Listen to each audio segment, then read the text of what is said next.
wabarakatuh. Alhamdulillahirabbil alamin wa bihi nasta'in wa ala umuri dunya waddin wassalatu wassalamu ala asyrafil anbiya'i wal mursalin wa ala alihi wa sahbihi ajma'in amma ba'du.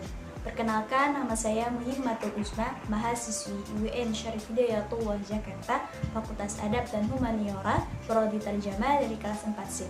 Pada kesempatan kali ini, saya akan mempresentasikan atau menjawab sebuah pertanyaan dalam bentuk video, yang mana tugas ini untuk memenuhi ujian tengah semester pada mata kuliah fonetik dan fonologi Arab yang diampu oleh dosen Bapak Kola Fahmi Enhum. Memasuki pertanyaan pertama, apa sih kaitan ilmu bunyi, fonologi, dan fonetik? Ilmu bunyi dalam bahasa Arab dikenal dengan ilmu aswat, yaitu ilmu yang mempelajari suatu bunyi. Lalu fonologi ini berasal dari gabungan dua kata dalam bahasa Yunani, yaitu pon dan logos. Pon artinya bunyi, sedangkan logos artinya ilmu. Maka secara harfiah, fonologi ini bermakna ilmu bunyi.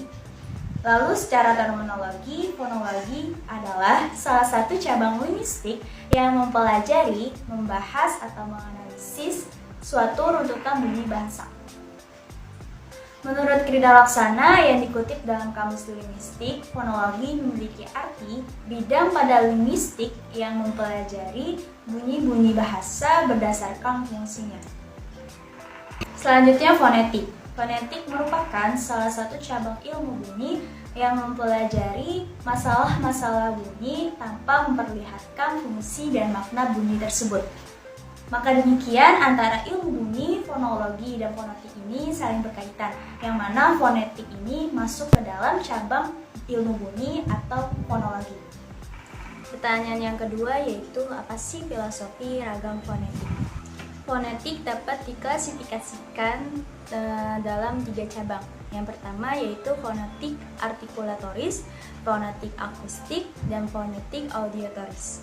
Ragam fonetik yang pertama yaitu fonetik artikulatoris. Fonetik artikulatoris adalah cabang fonetik yang mempelajari tentang mekanisme alat-alat bicara manusia yang bekerja menghasilkan bunyi bahasa serta seperti apa bunyi bahasa itu diklasifikasikan. Fonetik artikulatoris ini berkaitan dengan alat ucap manusia, karakter tiap alat ucap, dan perannya ketika menghasilkan bunyi. Fonetik artikulatoris juga meneliti bunyi bahasa yang dihasilkan oleh alat bicara seperti bibir, mulut, dan lidah. Maka ringkasnya, fonetik artikulatoris adalah ilmu yang mempelajari tentang bagaimana bunyi dihasilkan oleh suara. Ragam fonetik yang kedua yaitu fonetik akustik. Fonetik akustik adalah cabang fonetik yang mempelajari bunyi bahasa dari segi bunyi yang sebagai gejala fisik, yaitu frekuensi getaran, amplitudo, intensitas, dan timbre. Fonetik akustik ini melukiskan bagaimana bunyi dikeluarkan atau dihasilkan, lalu kemudian diwujudkan oleh gelombang-gelombang bunyi melalui udara sampai ke telinga pendengar. Maka pendekatan ini termasuk berhubungan dengan ilmu fisika. Ragam fonetik yang ketiga yaitu fonetik audiatoris. Fonetik audiatoris adalah cabang fonetik yang mempelajari bunyi bahasa pada saat bunyi tersebut sampai ke telinga pendengar.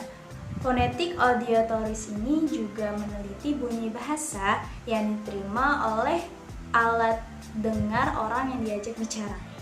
Pertanyaan yang terakhir yaitu, sebutkan tempat artikulasi dan seperti apa bunyi aksara pada masing-masing tempatnya. Dalam bahasa Arab, tempat artikulasi terbagi menjadi beberapa bagian. Yang pertama ada bilabial atau al-aswat asy-syafawiyah. Bilabial merupakan keluarnya huruf dari dua belah bibir, yang mana bibir atas menjadi artikulator aktif, artikulator pasif, dan bibir bawah menjadi artikulator aktif. Huruf di dalamnya terdapat mim, ba, dan waw. Contoh dalam kalimatnya seperti kalimat pada huruf waw yaitu wajah. Yang kedua yaitu labiodental atau al-aswat al-asnan asy-syafawiyah.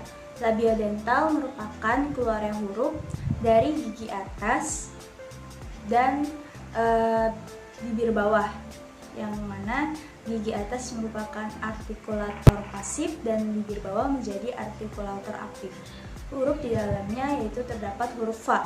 Contoh dalam kalimatnya seperti fatwa. Yang ketiga ada interdental atau al-aswad bainal asnan.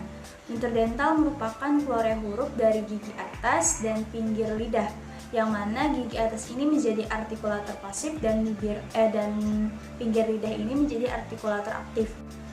Yang keempat yaitu laminial violar atau al-aswad al-asnania al-misawiyah.